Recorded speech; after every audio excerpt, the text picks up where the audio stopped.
What's up, everybody? YL with Blockchain Academics. Today I'm in Canada. Beautiful day. Hope you guys are having an amazing day. I'm going to go over what an IEO is versus an ICO. So, initial exchange offering versus initial coin offering. If you don't know what an ICO is, it's an initial coin offering, and that's a process where the stake of a company is sold via an open public crowdfunding campaign.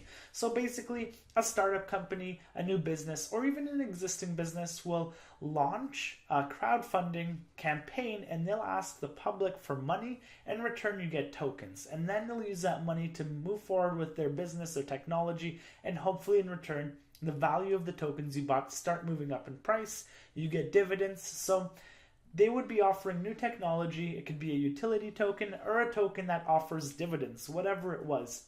ICOs were very popular in 2017. They raised almost, I don't know the exact figure, but over billions and billions of dollars were poured into ICOs from 2017 till this date. Some ICOs actually have crushed $500 million. Some ICOs have given 100x returns. They're super popular. Everybody was jumping in an ICO. I took part in a couple ICOs. Some ICOs were straight up scams. Some ICOs did really good. So now we have initial exchange offerings, which I think is a better business model. So basically, it's like an ICO in the sense that they're both raising funds for their startup or existing business. The main difference with an IEO is it's not open to the public. It relies on an exchange or even multiple exchanges to handle the token sale and fundraising. Anybody can participate in an ICO. Usually they would send their form of payment to a smart contract that'll govern the transaction. It's most of the time Ethereum.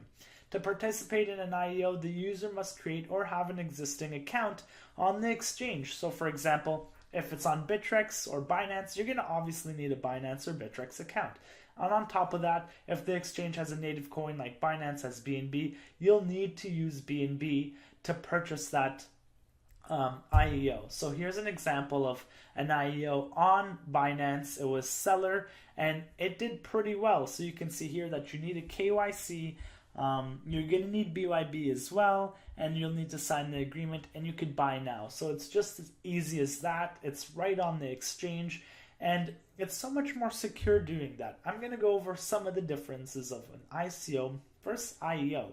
So fundraising location, it's the company's website, the startup's website. It could be whatever, ICOABC.com. For an IEO, it's going to be on the exchange. Counterparty, projects developers, and for IEO, it's going to be on the exchange. Who is managing the smart contract? This is the startup if they're doing it themselves in an ICO. So like, do they have a technology background? Do they know what they're doing with smart contracts? Because that could get super risky. Some people could try and hack it. It can, the coding or whatever scripts they use, it can get screwed up or whatnot. So they need to make sure the smart contracts are on top of it, just because when issuing tokens, you don't want people to lose the tokens or lose their money after. That'll just ruin the company right off the bat. And for an IEO, most exchanges, for an IEO, it's the exchange that they handle the smart contract and issuance of the tokens. Is a KYC needed, which is know your customer? Most of the time for ICOs, you're going to need one. Some of the, I guess, less shady ones don't need a KYC, and definitely most exchanges need a KYC. And then marketing budget. ICOs need a ton of money because they're putting up everything themselves, the website, they're doing the marketing, they need the PR team, maybe a branding team and things like that. So they're spending hundreds of thousands of dollars, not if not millions of dollars, depending on the ICO, to get this in front of people. But in IEO, the exchange already has a large and trusted user base. It's actively marketing, and they have a ton of money behind them that they can use to market that IEO. Screening. None is used for an ICO. Anybody can launch an ICO coin. Literally anybody. I've seen a ton of scams. A lot of companies take money and just literally exit scam. But an IEO, the exchange screens the startup before they allow them to raise funds on their exchange. And from the Binance CEO, he says they have a rigorous checklist that they run these companies from, that they screen them with, and after that, they allow them to list. Another thing I'm going to bring up is Bittrex actually had a company called Raid. And a few hours before their IEO launch, they actually pulled the plug because there was a major partnership that Ray just lost. So they thought that without that partnership, it wasn't going to succeed as they thought it would. And it's not an interest to their users anymore. They are looking out for the users. They don't want their users to lose money because we trust these exchanges. We trust trading on them, and they don't want to screw up that trust and reputation that they've built, took this time building up, and having that strong trust with them, and it could be shattered just investing into a fraudulent company. But I think if a cryptocurrency exchange was maybe to promote a fraudulent company and did lose money, I feel like a lot of the major ones like Bittrex, Binance would repay their users, but you don't want to even get into that situation. And the last thing is automatic token listings. For ICOs, they're not going to get automatically put onto an exchange. And I know firsthand it costs hundreds of thousands of dollars for exchanges. I have connections with most of the exchange onboarding teams, and I can get people on exchanges, and I know that it costs hundreds of thousands of dollars. So token listings for ICO, it's very costly. But on an IEO, they are actually being listed. They are actually being listed automatically after the fundraising is done. So it's put on right away. These are the advantages and disadvantages of an IEO. First, security. So we're talking about smart contracts and hacks and things like that. The exchange has a ton of security. They're very knowledgeable on all of this, token issuance and things like that. So I trust them with security more than a random ICO on a random website who God only knows who's hosting it. On top of trust, I can trust my information with an exchange because my information is most of the time already on that exchange. So I trust that they're not going to misuse it or sell it to a third party, or that they're not going to screw me out of the money. Simple as that.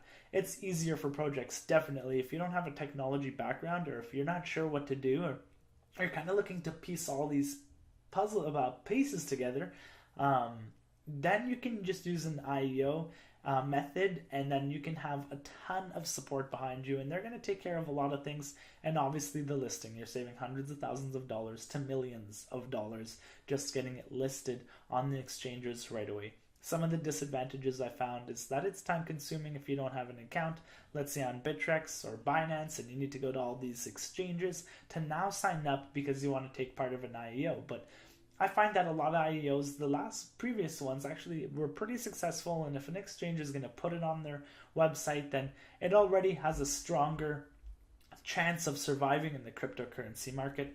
But another disadvantage is price manipulation. It's easily manipulated, and they could just do that through the exchange. Here are some of the exchanges that are hosting IEOs: Binance, Bittrex, BitMax, Hubo, KuCoin, OKX, and ZBG. So you can sign up to these. You can stay watching them to see if you find any IEOs that interest you. Bittrex had their second IEO. It sold out in 10 seconds. So if you're buying an investment, you could say, or a cryptocurrency that sells out in 10 seconds, you can just imagine what the profits are going to look like, or they're going to have success and things like that. It's good signs. It's really good. How to qualify for an IEO. Let's say you want to start an IEO, you're kind of on the fence. Should it be an ICO? Should I do an IEO? Here's what you need regardless to make sure you even qualify for that. You need a solid business model. Like, is it a new technology? What are you guys doing? What's groundbreaking? How does it differ from all the thousands of other coins? You got to be clear on that. Working product or development underway as well. Like I said, it can't just be an idea, because a lot of the ICOs we've seen in 2017, 2018, even previously, they were just kind of ideas, and there was nothing backing them. There was no proof of work.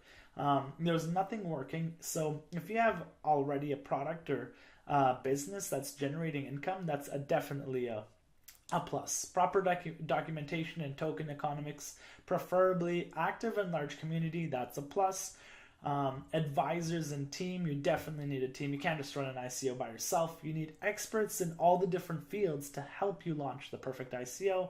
And then utility token. Security tokens are becoming popular, but they are legally complicated, so major exchanges don't support them or support trading of security tokens yet. So if you want to host an IEO, they must be utility tokens. So that's basically what an IEO is and how they differ from ICOs. And I think that this model of fundraising is pretty much kicks ICOs out of the water, because I would definitely prefer investing in an IEO other than an ICO. But I'm not just clearing all ICOs out. If I see a great company with an existing model with a solid team that I can look into their background or even know the team members, and they have enough money to start their own ICO to fund, or not to fundraise, but to put up their own capital for the website, to do all the advertising, get it on listings, and they're a solid company or business that can afford to do it, and not only afford to do it, but do it all right, that would interest me. I'm not saying that I won't invest in any other ICOs, but IEOs are definitely one of the better ways for fundraising, in my opinion, and for a consumer to invest. I'd feel more comfortable just investing into the exchange I'm already using and then automatically get the tokens on there. Not only that, it trades right away on it. So for me, IEO has the thumbs up. ICO is like this. And I've made great money on ICOs. Some are scams. I've had bad experiences working in an ICO, which was a total scam. So IEO takes the cake for me, definitely.